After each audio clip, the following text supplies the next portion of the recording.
Right guys, balik titimplahan na natin yung munggo natin. Ayan. Ito yung munggo natin guys, oh. Inalo ko na yung sahog natin na baboy, oh. Pati yung kamatis, sibuyas, yan. Tapos nilalagay naman natin yan guys, sibuyas dahon. Gusto ko kasi ito guys, oh.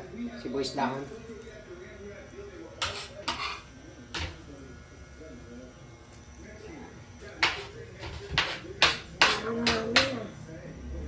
Sibuyas dahon. Yan ang masarap dyan.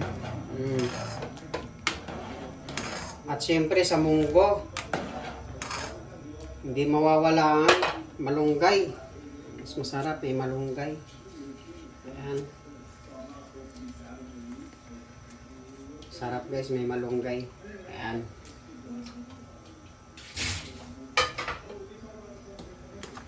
Ito yung munggo natin guys. Oh. Hanggang hapunan na to. Dahil. Ang dami nito.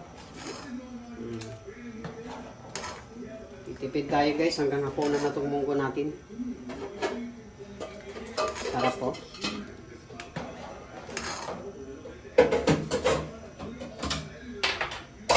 Mamaya guys, bali lalagyan natin ng ano, to, kukumama. Mas masarap dito guys, parang siyang fresh na talaga gata.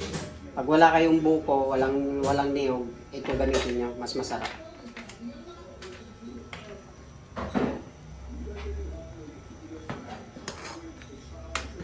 Kaya mo ang kape.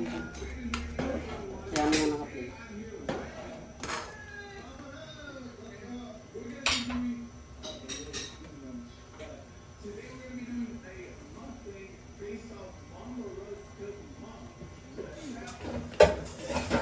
Okay,